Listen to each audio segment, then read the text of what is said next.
Hey everybody, what's up? This is Grim City, and we're doing another board review. Some of you have been expecting this. The board that we're going to be reviewing is Prisma. Prisma Skateboards, comes out of Connecticut, and got some details I'm going to throw at you. Prisma is skater-owned, which is always good to hear, by two individuals named Luke Lawrenson and Henry McCann. And Prisma is a local company based around Coscob, Stamford, and Greenwich, Connecticut. So they're trying to do a thing for their scene down there, or up there, I should say. I'm down in Louisiana. They're up there. They are based in Connecticut, but they will ship to other areas. They hope to make Prisma larger. A larger company, but they don't want to be some big blown, completely sold out thing. They want to keep that core skateboarding backbone that they have now. And really, who can say anything bad about that? It's awesome. One thing that I really like is that the graphics and the wood, it's all USA made. The wood is done in Pennsylvania, so it's Penn's wood, which has a really great reputation. The graphics they did in Connecticut, you'll see it's a heat transfer when you get it. It has kind of that that broken up screen print look to it, though. Not to say that it'll be confused for a screen print, but I really like the graphic. It's simple, it's a logo, but it's bright, and I dig it. And I never buy a board for the graphic, and most people shouldn't, well, unless it's a collector or whatever. But I don't know. I like it. This is a 775. It's got a mellow concave, not mellow, I'll say like a medium concave. I can definitely feel it when I stand on it. There's a good amount of tail. It's not short on tail at all. The nose is a little bit larger than the tail, but there's nothing extreme about the dimensions of the board.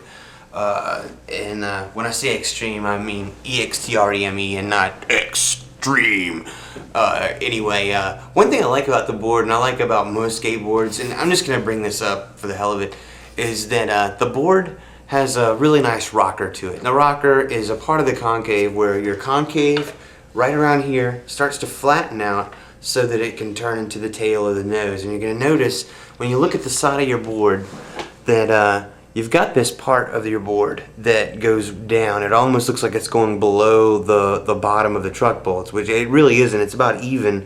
But I just find that the rocker is just a graceful looking part of a board. And it also, when you see a big dip right here, that usually means you're going to get a significant amount of pop, because the rocker, the dip part here, is a result of the concave having to meet a flat plane going up. And I don't know, just by looks and by feel, you can't tell everything about a board, but it just seems to be I don't know, a decent board. Now they do plan on having a website up this summer where you can PayPal and order direct and get boards from them. In the meantime, you can call area code 203-561-1146.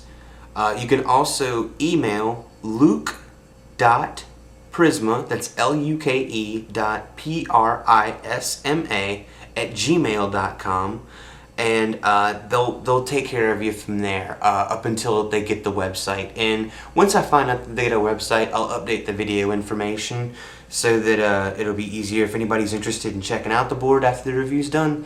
It'll be there for you to look at. One thing I'd asked whenever I initially talked to Henry initially about the setups and about getting this review done, and I asked him to just give me a comment, just one comment of his own rather than the information that I was asking for. And he told me something pretty cool. He says, "We try to do right by the skate American community through selling for reasonable prices, $35 for a deck and grip, and using only American-made products." And I'm sorry, that's just cool as hell. So they're keeping it American, they're keeping it local, they're representing their area, which is really, when you look at the history of skateboarding, you look back at the Dogtown Z-Boys setup, you know, that's all local. You know, the Dogtown Z-Boys thing, that was all like a regional thing, and that's what skateboarding is. Skateboarding is local. And as you also may already know, I'm going to be doing a review on Paradox Griptape. I've never done a Griptape review before. And for that matter, I've never done an independent board review before. And this is also the first review that we've done in high def, so that's kind of cool. But anyway, Paradox Griptape makes some claims that I find to be absolutely and utterly insane. Basically, Paradox Griptape claims to have a technology in it by the name of Power Balance, and according to the owner of this company named Ari Gold, Power Balance is a hologram-based technology that somehow uses quantum physics and quantum mechanics, Eastern mysticism, and all the new wave crystal energy vibe stuff to not only provide you with a decent grip tape, but also a sense of well-being and spiritual enlightenment and a bunch of other claims that I find to be absolutely ridiculous. If you want more information from Ari himself, go to slapmagazine.com, go to the forums, look up Paradox Griptape, and look for the thread with the most pages on it. You'll see Ari and a bunch of other people questioning some of the statements in there. But you'll also see some people that have ridden the Griptape and have had good experiences with the Griptape. Because technically, one thing that I would say is probably more factual than anything is that the Griptape has a 7 and 8 grit, a combination of the two most popular grits, which makes sense. One other thing that that Ari claims about the Griptape, which is true, it's demonstratively true, is that if you bend the Griptape, like a sharp bend, you don't get the flake of the grain, or the grit doesn't fall off. So you don't get the white line from bending it. Then again, that doesn't really affect me a whole lot. But I don't know, maybe if you don't like having little white streaks across your grip tape because you accidentally bent it, then that's good for you. It's damn good for you. Now let's take the adhesive off so we can see the other side of the grip tape. I have done a really crappy job of cutting up these little bits and pieces of grip tape. I used my trusty old dull steak knife, but let's see. This is the Paradox logo.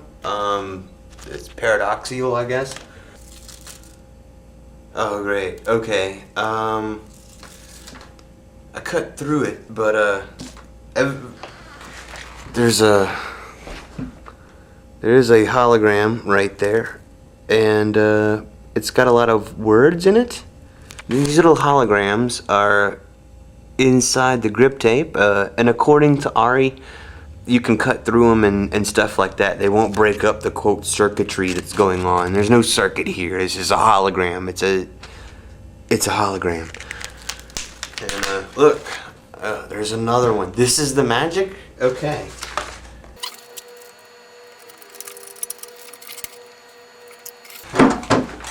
By the way, be careful with knives because they get stabby and you can cut your eyeballs out.